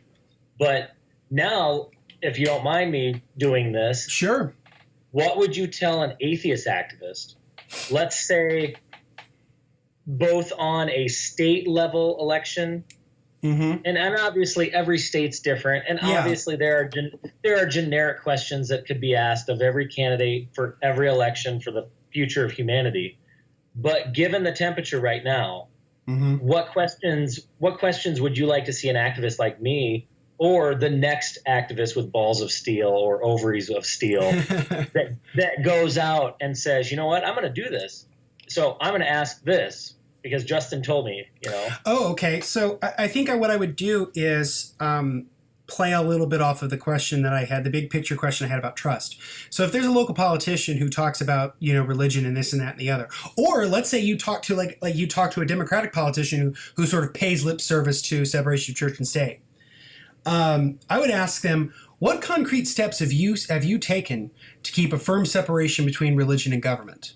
And what would you do in the future to make sure that we live in a government that is not beholden to religious interests, but is in interests of the people? So that would be the big question. The other one I would ask them is a side question to that, sort of a corollary, is why should I trust you on this issue? Give me evidence as to why I should trust you as a public servant to uphold the separation of church and state, or religion and government. What are you going to do? Show me in the past what you've done that can convince me you're good on this issue. And I like that approach, because during the caucus, I was asking them about the future. What will you do? And of course, a professional politician, they can tiptoe around that. Oh, of course, now, they can make up whatever they want. Exactly. A different question, because you might have listeners right now that are thinking, well, I'm not going to go talk to some congressional person. I'm not going to go talk to that level. But hey, we have city council elections coming up. Is there anything on that level that, maybe for their first time out, they would say, hey, I mean, obviously I have my opinions, but I'm curious as somebody that that doesn't go knocking down doors at city halls or hasn't yet, I would love to see your videos, by the way. I would love to see you go out and do it. No, See, I'm seriously. very passionate here because we're among friends and I can kind of Right. espouse things, but I tend to be a little more meek in person because I it's the Midwestern part of me, you know, it's the Hoosier hospitality as they call it, in the sense that I tend to be a bit more polite in person, or a little bit. Do you feel like you would interrupt the candidate, as I just did? Do you feel like you'd interrupt the candidate and say, well, actually, sir, in 1874, this is what happened. And so you're actually completely wrong on the issue, but please go ahead and continue. I would probably let them finish, and then I would say, I appreciate your response, but here's my rebuttal to you. I would, you know, and again, that goes back to my sense of having a sense of like trust and respect. Because they are public leaders, even if I think they're fucking crooks. Okay, so you're talking about local things. So one of the things I'm very, very passionate about, and I tend to try to put this in the show, and I brought up the Trinity Lutheran issue, is I'm very passionate about local displays of religion on public grounds. FFRF does a lot of great work on this. If you want to know where Neil Gorsuch stands on a particular church speech issue, he's shit on the issue of religious displays on public grounds. That's the one thing you can really definitively say if you look at his actual record. He hasn't done that much about abortion, hasn't done that much about money in politics. He's done a lot about, and in many key cases as a circuit judge in Colorado, about public displays of religious material. So if, let's say, you're in a local district and you know that there's some stupid fucking cross in a public park that's in your town, go to a local city council meeting and ask them, say, hey, look, it's just come to my attention that there is a cross on public property. It's in a public park. Do you think that that's a problem? And if so, what would you like to do to remedy the situation? Because it's those little things, again, because we're talking about Christian privilege, right? Christians sort of take this shit as being for granted. People go, oh, it's historical. It's always been there. Well, no, it hasn't. For example, in Indiana, we used to have the Ten Commandments on our grounds until somebody destroyed it, which is why it's gone now. The thing that just happened in Arkansas, they put up a Ten Commandments monument, and within 24 hours, somebody destroyed it. Now, I don't advocate destroying property at all. What I do say is that, it's very important that we say those very specific things. Because I think you're right. I tend to focus on the big picture, but I think in terms of how do we advocate for that in the local things, go to a local city council meeting and say, hey, there's this cross this public park. I think this is a problem. Do you think this is a problem? Or going to your mayor and saying, hey, look, I noticed that, you guys have like a day of prayer in the summer, or you go to some event where you do a pray at the pole. Why do you do that? Why do you think that's appropriate as a public leader? And ask those questions, because 9 times out of 10, they've probably never been asked that question. Yep. Because atheists aren't going to ask it because they, and Christians aren't going to ask it because they don't care, because they just see it as whatever. So those are specific things I would ask. And you probably have asked them yourself. Oh, no. I mean, it's wonderful to hear you say it, because I feel like for the listeners that may have been following me for a while, they know that I'm going to say all those things. Yeah. But I feel like maybe the listeners that I can bring to your show that don't know you from anybody, and they all of a sudden start hearing you say all the things that I say, they might sit there and go, well, shit. Perfect. Yeah, we should call each other Justin Squared. I like that. Yeah. That's great. And we're both from the Midwest. I think that's really cool. And we have monosyllabic last names. Exactly. What? No, I was just going to add, I mean, I think with the whole city council, that's almost like the training grounds to become an activist. Oh, totally. Because it's usually 5 to 6 people that show up. You probably know most of them. And what we found out in Waverly, Iowa, is that most of the city council members can't stand the mayor. They can't stand the way he chose to go about all this. And so I ended up getting emails and phone calls from city council members that sat quiet the entire time I was there. I mean, if you go back and watch I think it was the second meeting that I attended, I think it was April 10th or April 17th. Literally, I called them all out for sitting quietly. I sit there and I say, I came in here and not a single one of you had anything to say. You know, I came in here and challenged this and literally threatened the chance that you could get sued, and not a single one of you said anything. And I guarantee you the next day I had a call from a city council member that was like, Justin, oh my God, that was amazing.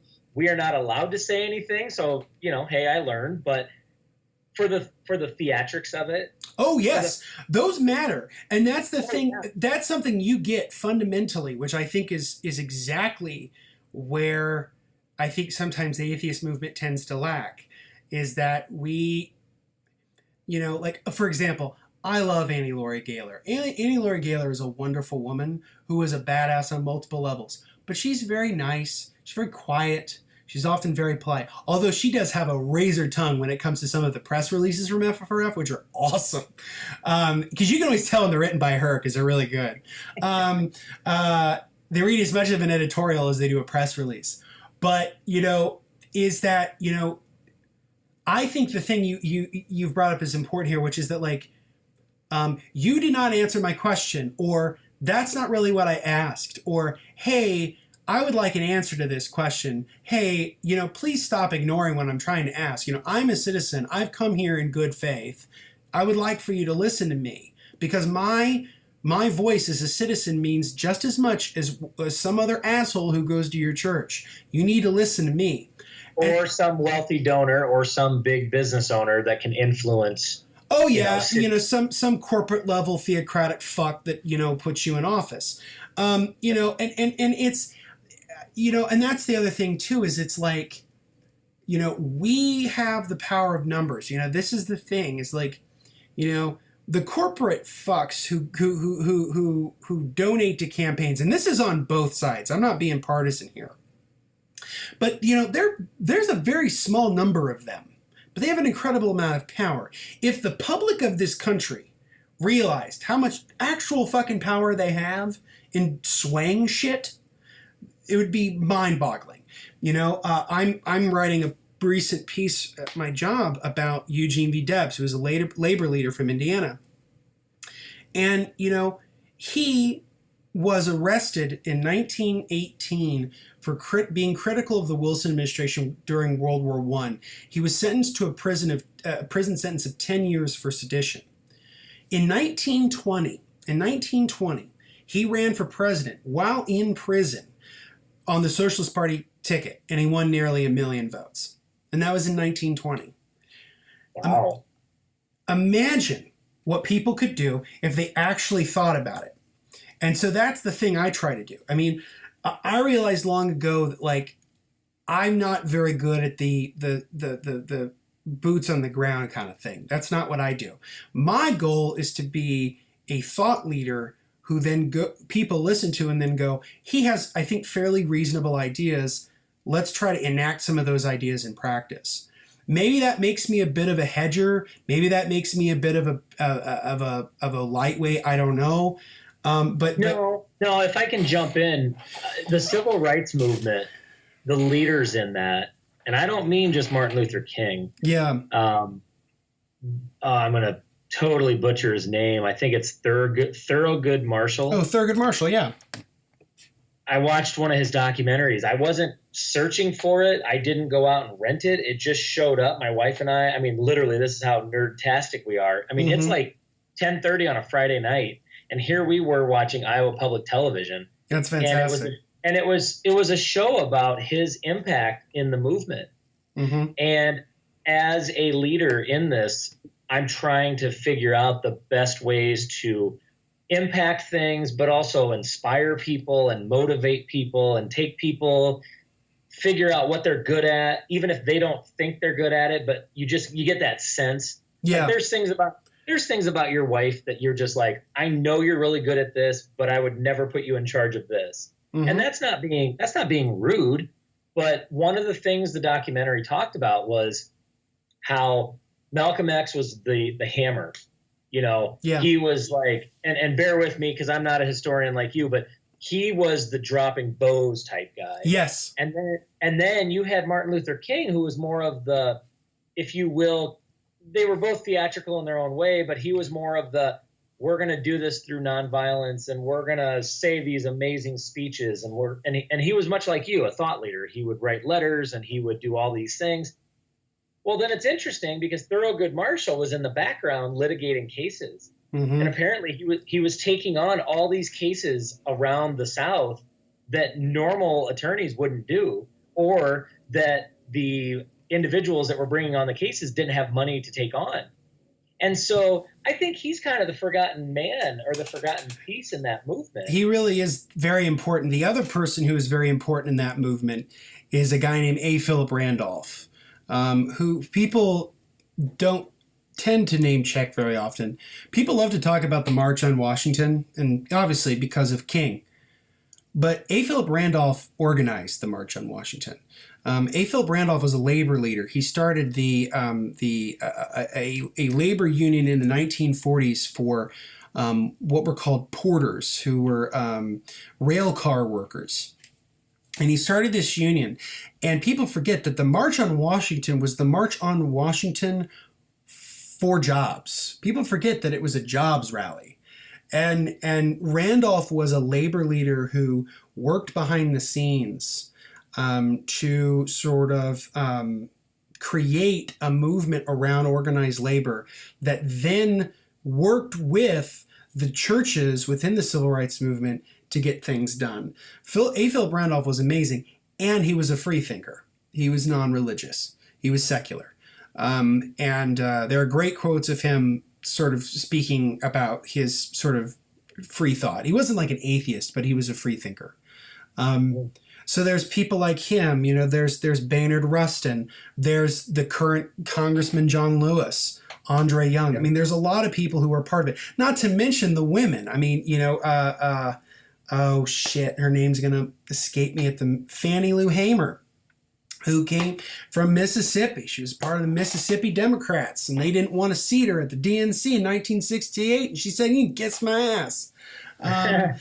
She was wonderful. Shirley Chisholm, the congressman from New York, who was the first woman to run for the Democratic nomination for president. And she was black, and she was amazing. So there's a lot of people who are incredibly important. They all have their different roles to play. And I think that's very, very important. Well, and I hope that the atheists that are out there listening to this that might be a little bit cynical about their role in all this. Even right there, you kind of disparaged yourself and said, well, I don't know if I'm really doing anything. I think every atheist should know that you are an activist, no matter if you're at Congress lobbying on the SCA's lobby day, whether you're down in Texas in the State House like Aaron Ra is, talking about keeping creationism out of the schools, whether you're Annie Laurie Gaylor writing those amazing pieces like you described. We need more people, because going back to the caucus, there was nothing more frustrating than getting done with that and being on this high of like, oh, hey, we just hit the jackpot. I just did something that was amazing. Now who's going to be the next one? And then to not see it happen and to not see any headlines. And I understood the mainstream media barely covered my efforts. I mean, obviously, I don't know if people realize this, but my video made it on the Megyn Kelly show when she was on Fox News. She had Marco Rubio on, and they showed my video up behind them. Okay, cool. That's great. But the Washington Post interviewed me once, and they said, what's your goal in all this? And I said, I haven't even thought about that. But I said, I guess what it would be is if in maybe a couple of election cycles, you stop hearing the reporters say, so how did you pander to the evangelical vote today? And instead, it goes back to something you had talked about at the very start of the segment, where you said, pander to the non-religious. Yeah. Pander to the atheist vote. Pander to the godless heathens. Yes. Because I think it'll be fascinating in the next 50 to 70 years where, who knows, maybe American society will become very much like Europe, where, churches are still there, but they don't heed them. Nothing happens in them. There's not services in them. Mm-hmm. People just go about their day. They don't need it. I think we're on the cusp of that. I mean, I don't know if I'll ever see that in my lifetime. Right, but it's right. coming. I mean, the the second largest religious affiliation in the United States is none. That's pretty remarkable. I mean, number one, I think, is still Catholics. I think it's Catholics, the non-religious, and then evangelicals. I could be wrong about that, or something along those lines. We're a massive demographic, and I always say it this way, and I've said this for years. I want religion to become one, if not all, of three things I'm about to say. It becomes benevolent, irrelevant, or non existent. It becomes benevolent in the sense that it just does good for people, it's charitable, it's nice, people, they feed homeless people, they build houses, but they don't really try to push their shit on people. Irrelevant in the sense that we hear some dumbass preacher on television go, oh, look, that guy's a fucking asshole moron, and we move on. Or non existent in that they go away. I yearn for a world where our country is a little bit of all three. When people say, oh, I just wish religion would disappear, I don't know if that's ever going to happen. I think the yearning for something transcendent is a fundamental part of the human condition. I don't know if we'll ever get rid of the sort of the God concept. But what I can tell you is that I don't really care about that so much as I care about the power and privilege of organized religion. And if we can chip away at the power and privilege of organized religion, then the natural result of that is that people will just stop believing altogether. Look at me. I grew up non-religious. I grew up in a home that didn't care about religion at all. Where my parents were far more concerned about whether or not we were going to Golden Corral on Sunday morning than if we were to actually go to a church. And as a kid, where I cared more about Garfield comics and pro wrestling than I ever cared about Jesus. Yeah. So it's possible. And there's going to be a whole sector of the country of people like me who grow up who just never were religious. Now, will that turn into people being outright atheists? I don't know. It did with me. But my hope is that we get to a world where organized religion becomes benevolent, irrelevant, or outright non-existent. And that's kind of where I'm at. I don't want to put in a plug for a show, but one Please show. Do. What's that? Please do. Go for it. I'm all about plugs. Going back to the deconversion story, one show that really played a tremendous part, not in my deconversion, but in my ability to get through a conversation with a believer, get through the questions of, what do you mean you don't believe? Oh, come on now. Come on now. The show was actually the Atheist Experience down in Austin, Texas. I love the Atheist Experience. Yeah. Oh, that show, I mean, it's very much what we're doing right here. It's two individuals usually that just host the show, and they have varying degrees of knowledge about atheism or about religion or about specific religions. But it's not about being an intellectual. It's just about being able to conversate through difficult conversations. And one of the things that I remember them talking about was exactly how you described religion and the influence that it has. And I remember, again, name dropping here, Matt Dillahunty talking about, we want to know what you believe and why you believe it. And I used to always think, man, that's such a great saying. I mean, It's perfect. It's perfect for the show. The show's like an hour and a half long. That's usually about the time they can get like 4 or 5 callers in. But then as I became an activist, I started to take that idea and I started to say, it's got to be more than that. Mm-hmm. Because quite honestly, Marco Rubio, I don't give two shits if you're a Wiccan. I don't give two shits if you believe that this pop can is your God. What I care about is how are you impacting the world around you in the position of authority that you have.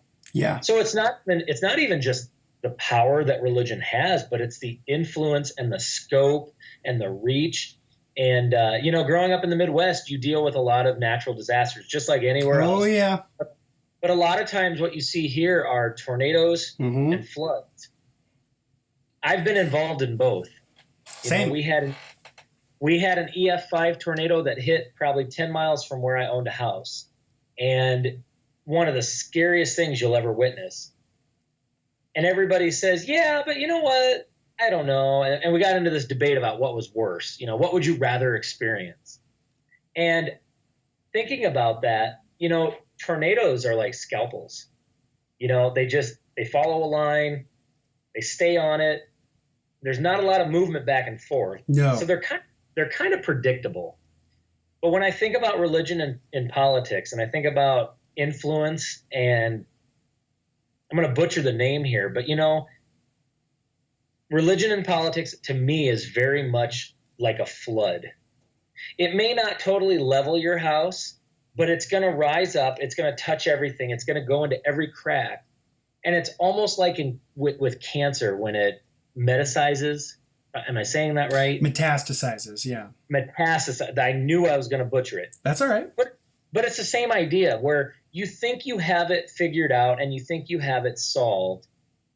And all of a sudden you look over here and suddenly it appears. Yeah. No, I think that's right. I don't want to trivialize cancer. It's a horrible disease. It's something that I've had family members that have gone through. But I really feel like, to me, that's how I view religion. It's something that touches every corner. It tries to take over. Think about the way cancer cells work. It tries to deceive. It tries to confuse the body and make the body think that it's a friend. And then all of a sudden it attacks it. And that's a point that I made with the Trinity Lutheran case. And I don't know, maybe you liked the post I made. I don't remember. But I said something along the lines of this is how theocracy works. It doesn't win all at once. It creeps. Oh, very slowly. Yep. It creeps. Theocracy creeps. That's how it wins. That's how Islamism is going to win. It's going to creep. That's how Islamism wins. That's how Christian fundamentalism wins. I got to give a shout out to my younger sister. She is far smarter than I am. She's a paralegal at a defense attorney firm. Mm-hmm. And when I called her the morning that decision came out, I said, "Oh my goodness, the first brick has been kicked out." And she went on this whole legal scholarly argument of, 7-2, it was unanimous. There's no ifs, ands, or buts.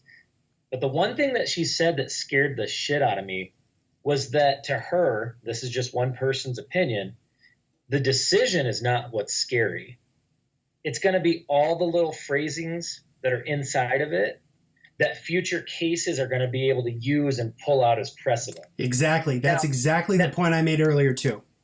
Yeah, exactly. And I'm no law person. Neither am I.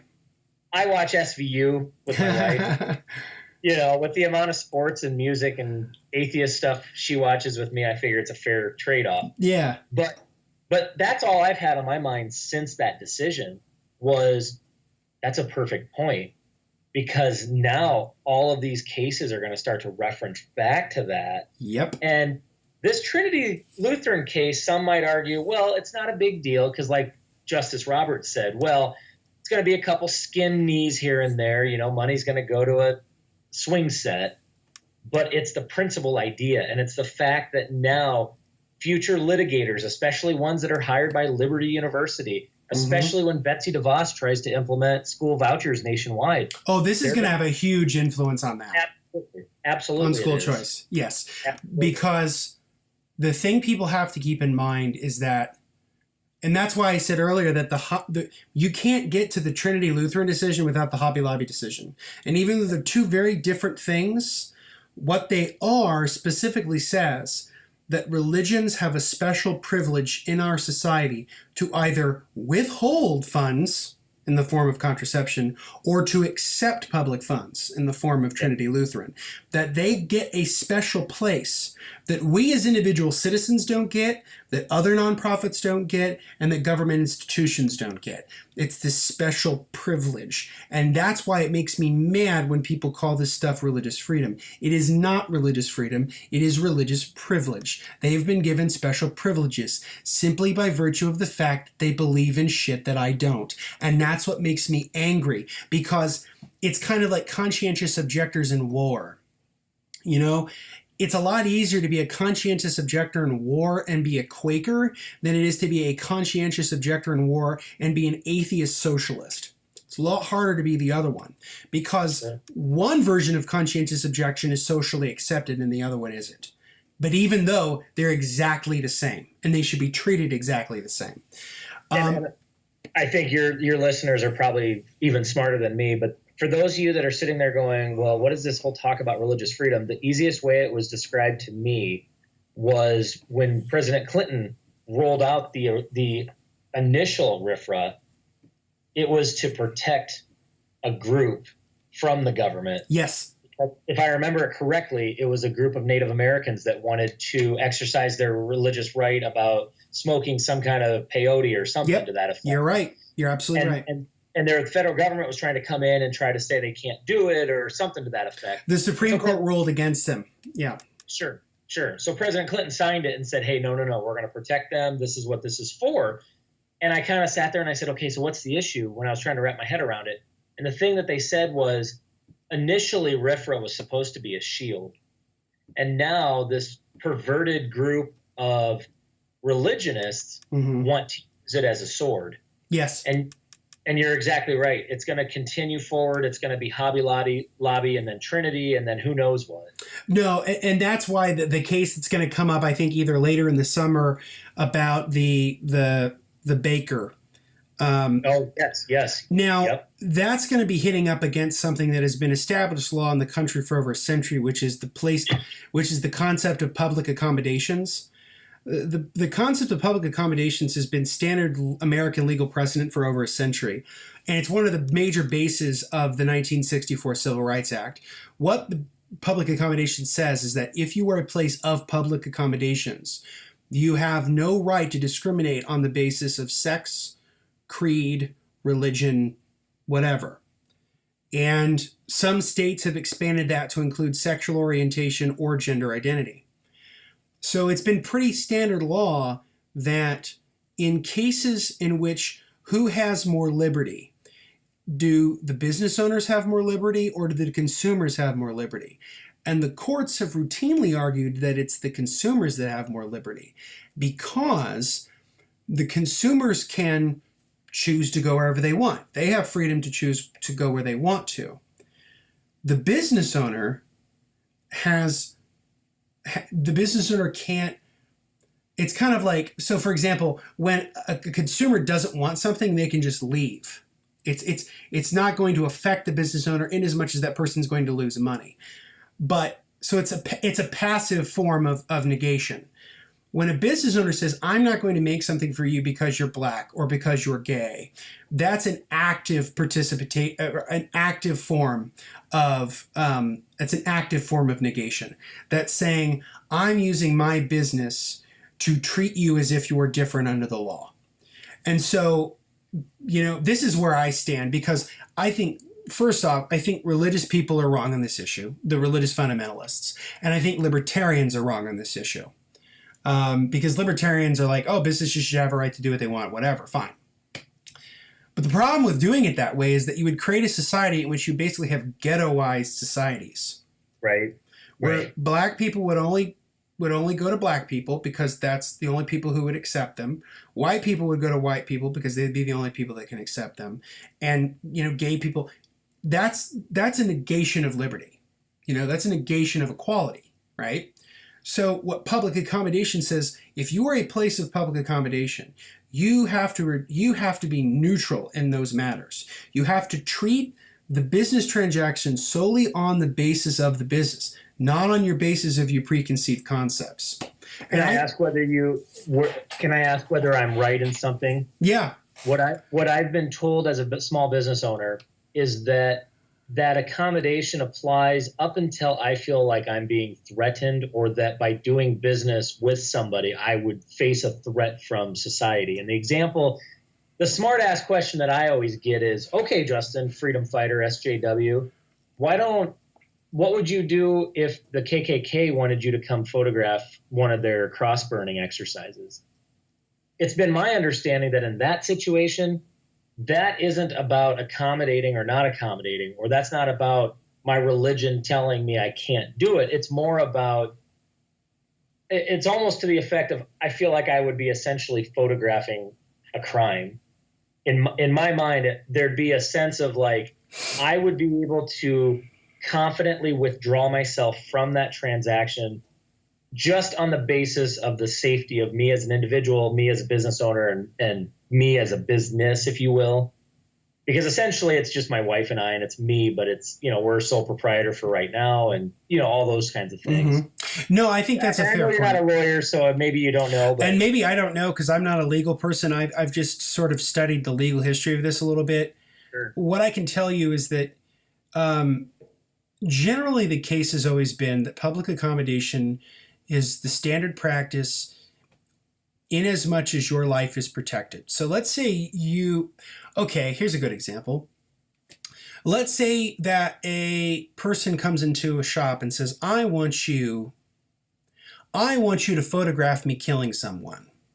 Yep. You have the right to turn that down because it has nothing to do with their race or their creed or their color. It has everything to do with the fact that you would basically be accomplice to a crime. Same with the Klan. Like, let's say the Klan went to a public park and set something on fire. That's arson. You would be an accomplice to a crime, being a part of that. Now, if the Klan decided to, dress up in their stupid ghost outfits and just wanted you to photograph them, that's a different situation because it'd be nuts. I mean, I don't know how I would answer. It's tough. I mean, I would say, hey, I know this guy in Indiana, and I heard he's a good photographer. You should call him. Pawn him off of my wife. I have a different question for you. Yeah. On a matter of principle. Yeah. If that gay cake baking case comes out and it is ruled that you are able to discriminate, or let's say before it even happens, this might be a good question for the viewers too. I'm kind of curious what they think. I've always asked lawmakers or candidates, would you support me in denying services to a Christian? My second question on principle is, as an activist, would that be my way of civil disobedience, is purposely denying a customer based on it? That's not who I am. I want to make it very clear. That's a good question. Do that, but on principle alone to prove a point. If you denied a person a service simply by virtue of the fact that they are a Christian, you would be violating the Civil Rights Act. Right. But I'm saying based on this case. Yeah. Oh, if the case went the way that they wanted it to go? Well, and either way, with the baker saying we're not going to do it. Oh yeah, that does open the floodgate for that. I see what you're saying. Yeah, let's say it goes in the direction that they want. Let's say it goes in the direction of the baker can discriminate against gay people. Then I think if a Christian couple said, "Hey, I want you to film my apostolic Pentecostal wedding," and you could say, "No, I don't believe in your Bronze Age ass religion. I believe it's patriarchal and backward, and I'm not going to film your bullshit." You could do that because if let's say if this case goes in the way of the cake maker, then it throws out literally a century's worth of established law. I mean, every single time that this type of case has been seen by the courts in lower courts and in circuit courts, they've said you cannot discriminate, and so that's because it is a negation of liberty. I mean, that's the thing. This is the thing. I mean, that's the problem with this situation is it's a zero-sum situation. So we have to basically ask the question of whose liberty matters more.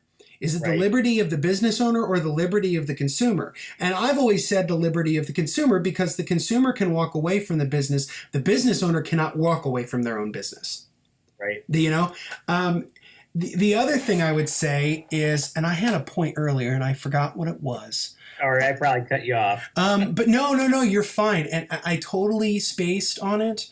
But anyway. Well, while you think about it, I guess where I was going with that is when I went down to the John Kasich rally, I think he was one of the individuals I asked, would you support an atheist business owner denying service to a Christian along the same lines of a Christian denying service to someone? Maybe it's a little different because they're doing it based on sexuality. But at the end of the day, their premise for why that sexuality is wrong is derived directly from a religious belief. Oh, and they see it as an ideology. They see being gay as an ideology. Exactly. So yeah. I guess so I don't want to go this way, but with the punching Nazis argument, there's a huge divide in every pocket, whether it's atheist, whether it's activist, whether it's, left versus liberal. Do you see there being any wiggle room as a business owner, as an atheist business owner, to even consider? Because at the end of the day, I want as much business as I can get. Yeah. And I don't give two shits. I mean, 10 years ago when the LGBT issue wasn't on the forefront, the question I always got was, oh man, what would you do if a gay couple came up and asked you to shoot their wedding? And back then I said, who gives a shit? I don't care. Like, they're clients, they're customers, just like everybody else. Why would I care? Why would that all of a sudden change my desire to capture photographs for people? I don't understand that. But the activist voice in my head says, you know what? Fine, Christians, fine, conservative Christians. You want to do this? Let's play this game. Send your next conservative Christian client to me so I can deny them, so that I can play your game and say, hey, if it's fair for you, it's fair for us. I mean, I would hate to do it. It would kill every part of my morality. No, but it hits home at the idea of their privilege, right? Because they've established their opinions based on the fact that they think they're going to be in power. And right. And the thing, this is the reason why Jefferson and Madison and George Mason and all the others of the founding generation clearly understood the value of the separation of church and state, secularism, because they had lived through the ravages of the English and the European wars of religion for centuries. They knew what happened when religion gets into power, because religions change, and then different religions change in different ways. Here's a fun fact for you. When the Bill of Rights was going through, when the First Amendments were going through the Constitution through Congress, the religious group that actively supported the Bill of Rights more than any other religious group were the fundamentalists. And the reason they did was because they knew that if the United States had an established church, it would be the Episcopalians, which is the American version of Anglican. It would be a watered-down, liberal, basically bullshit version of Christianity in their eyes. They wanted to be able to practice their version of Christianity without fear of being interfered with, because the Episcopalians had power. So they were the ones who most steadfastly stood with Madison and Jefferson on the issue of religious liberty. Cut to today, where their descendants are the very people who are going against that core concept. So there's that. And that's my point, which is that you can only have power for so long. What happens if we establish a society where we're clearly making rules based on religion? What happens if a Catholic becomes president and starts to persecute the Protestants? What happens if a Muslim becomes president and starts to persecute against what they see as the infidel?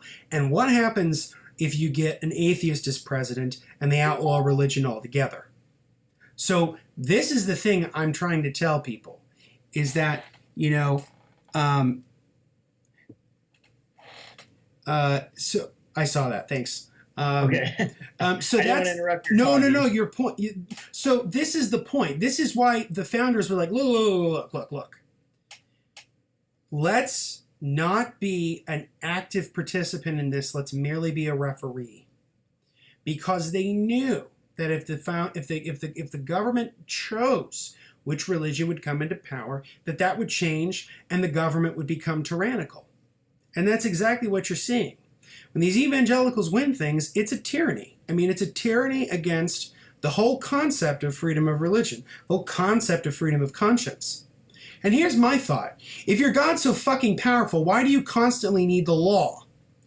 If your God can fucking do so much, and you're God's fucking chosen people, why do you constantly have to use the law book and the courts to get what you want?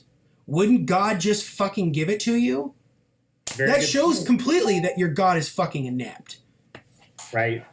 And the thing that I always find interesting too is when I'm out, preaching separation of church and state, I get a lot of the Christian religionists that will argue, it's not even written in there, it's not even real. But boy, the minute you bring up, well, what happens if another religious group decides to do this? What happens if another religious group comes into power? And then the first thing they respond with is, oh, well, I just tell them church and, separation of church and state. And you're like, okay, now wait a minute. You don't get to sit and talk out of both sides of your mouth. Yeah. You're either for it and it's real, or you're not because it doesn't exist. Yeah. And that's the part that drives me nuts, and I can't stand it. It's that cognitive dissonance that they carry all the time. I mean, this is the thing that is crazy to me is the idea that like you can, and it's the same thing when you're talking to people who are believers, where they can say, that pithy line about, us you all are atheists about all the other gods. We just go one more further. And that's kind of a good point, which is that if you were to ask a Christian about Thor or Mithra or Zeus, they'll say, oh, those are made up. It's not real. But then you start to ask them about the one that they've been culturally and intellectually ingrained to believe. And then that becomes a whole shit show. And that's my whole thing, which is why I really like the Satanists, because the Satanists really hit this point on the head. So whenever like some school says, oh yeah, you can do Bible reading in class. Oh yeah, you can do this and that and the other. Or like passing out Bible literature to kids after school. Oh great. So that means, we Satanists that we can pass out our stuff. And they get all like, oh no, we have freedom of religion. You can't do that and this and that and the other. It's like, no. Oh yeah. If you are allowed to do that, everyone's allowed to do it. But I think the smart decision is to not do it at all. So, for example, I applaud the fact that you did secular invocations. I think if we're going to have invocations, there should be secular ones. The ideal world that I would live in doesn't have them at all. Oh, and same here. I'll be the first to go on record. I just had an interview this morning because I'm going to do one in a different town in Iowa next week. Mm-hmm. And it's going to be their first atheist one, too. But I feel like when you talked about Silverman's window, and say the first part, Overton. The Overton window, yeah. The Overton window, it's going to push open that window a little bit down in that town. And it may not affect all the residents. It may not affect everybody in the city hall.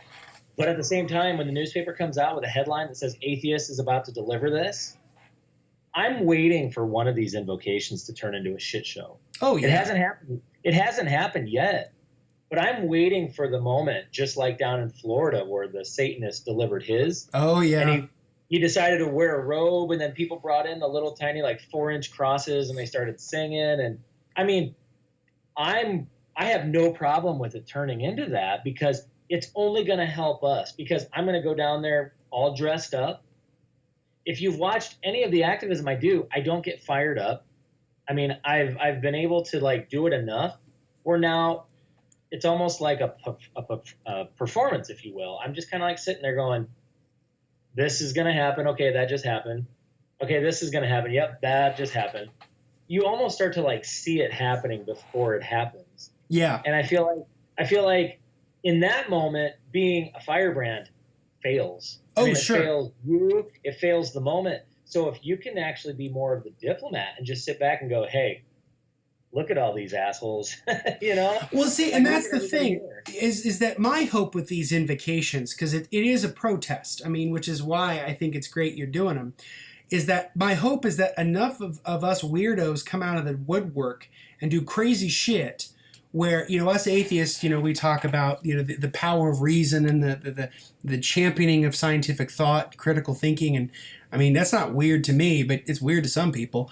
But then the Satanists come out, the Wiccans come out, and then, maybe some, woman in a beehive suit, aka the burqa, will come out and, do whatever. Hari Hari Krishna, or, some Tom Cruise motherfucker come out talking about Scientology.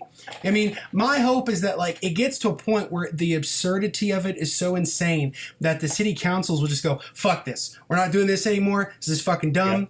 Yep. That there's a critical mass of a point where they just go, you know what? It's not fucking worth it. It's not fucking worth it. And here's my other thing too, is that, first off, we pay you to be there. We may not pay much, but we pay you to be there. And if we don't give you a salary, we may give you a per diem to come in, or the building is public and this and that and the other. Do that shit on your own time. I have no problem with people, like let's say the mayor does a little prayer in his office privately and then comes in and does his business. Not a problem with that at all. I don't even have a fucking problem with a whole group of them going out to lunch before and praying at the lunch before and then coming in and doing their business. I don't have a problem with that at all. What I have a problem with is the idea that we're going to waste public time and public money basically doing an incantation. to do a chant, which is fine. But, if you're going to do that, I'm going to come in and I'm going to say, there's only one God, okay, motherfuckers? And his name is Ronnie James Dio. And you're going to sit down and you're going to hear me tell you about Dio. And he's rocked for a long, long time. Yes, the devil horns. He has songs of wildebeests and danger. He has slayed the heads of demons. You're going to sit here and hear me tell you about the glory that is Ronnie James Dio. I will do that. Like, I would go in, see, that's how I would do it. If I was going to do any of these things, I wouldn't do like the whole, we must rely on reason. I would go in and say, motherfuckers, there's one King of Kings. And there's one King of Kings. And his name is Elvis Aaron Presley. Yeah, but what happens when the Lemmy crowd gets involved? Oh, yeah. That's true. There's that, too. There's that. But yeah, it's but I would do that. I would say, there's one king, Elvis Aaron Presley, born 1935 in Tupelo, Mississippi, and you're going to hear me tell you his life story because he changed the world, and he died for our sins. He washed away the sins of bad music. Yeah, but yeah, that's what I would do. So, I hate to put you through all that rigmarole just to kind of, I guess we should probably start wrapping things up. Yeah, totally fine. No, this is good stuff. I thought it was going to be like, 10-minute conversation, but hey. I was hoping for a sort of Sam Harris length podcast. It was 90 minutes. We're going into dogma debate territory at nearly 4 hours. So I think what I might do, if it's okay with you, I'm probably going to split this in 2 parts. And I'm going to release them kind of back to back in sort of 2-hour chunks that makes it a little bit easier for people to listen to, if that's okay with you. So it's your show, sir. All right, but I'm interviewing you. One of the key points of doing oral history is that we always get consent from our interviewers. So I just want to make sure it's okay with you. This has been a blast. I've really enjoyed talking with you. We've covered a wide range of topics. I could have asked for a better first guest. Thank you so much. I guess this is the section where you get to plug whatever the fuck you want. Well, I just want to. Well, I need to stop there because I was about to say I want to plug you, but I want to plug you as well. I figured you'll like that. After 4 hours, I wanted to see if you're still up on your toes on that. Well, hello. No, I have thoroughly enjoyed this, and I have enjoyed every podcast interview that I've been invited to take part in. But this is probably one of the most thorough, most intellectually stimulating, but also, I guess, one of the most challenging, but in the best way possible, because I feel like you bring. I keep saying it all interview long, but you bring a wealth of knowledge from this 30,000-foot approach that I feel like the average Joe activist like me, I could sit here and listen to your podcast and learn more, like I said earlier, than a civics class, because it's not just names and dates and accomplishments. It's here's what happened in the 20s, which then affected what happened in the 40s, which then happened in the 60s.